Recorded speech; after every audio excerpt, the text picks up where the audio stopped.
We can talk about the vision and the AI proposition and the technology in a moment, John, but I am interested as to why so much the shares are selling off and why perhaps these non-voting shareholders don't like it, don't buy it, don't think it'll go through.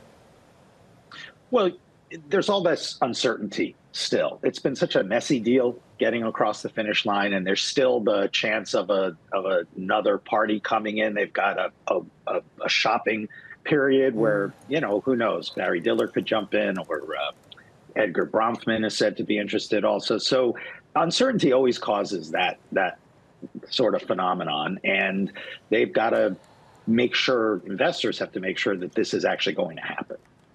Okay, so we continue to question whether regulatory it'll go through and ultimately whether we'll get the deal done, John. But if the deal does get done, what are the positives from your perspective? We go to you with your keen eye on what technology can do for the media industry.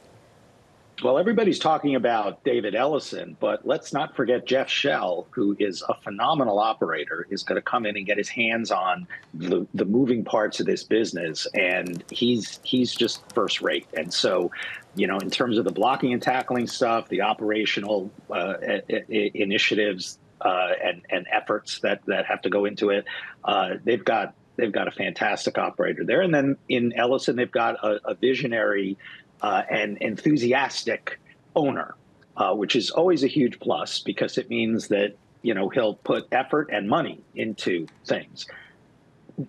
Ellison talked today about re-emphasizing their core competency in storytelling, and he also talked about bringing them up to speed on technology.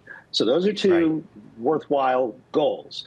But when you talk about storytelling today, you've got to be looking at YouTube. YouTube it has changed the definition of what powerful storytelling is, because hundreds of millions of people a week come there and they watch short form video that they love. And as Lucas was just saying, Ellison has made his name with the premium blockbuster type titles. And it's going to require a shift in mindset to understand that even if you're in the movie business, you can't ignore the fact that YouTube is watched by far more people than watch anything else anywhere. And so that's going to be a mindset challenge for them. John, not impossible to achieve, but that's a challenge. So what do they do with the $8 billion that they're getting Paramount to emulate that YouTube success?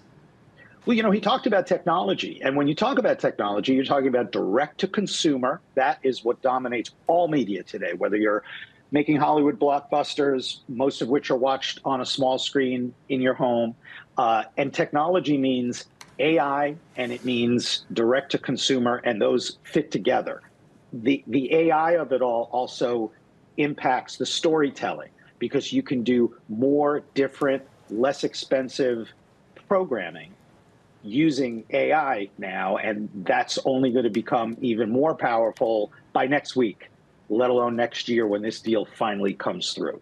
So he'll be looking for cost savings. They've already said they're going to shake out $2 billion in synergies, and then they're going to put money behind some sort of content initiatives powered by technology. That would be a smart thing to do. I mean, having run an AI platform that Apple acquired, there's a lot of complexity in AI, but there's a lot of upside with it as well.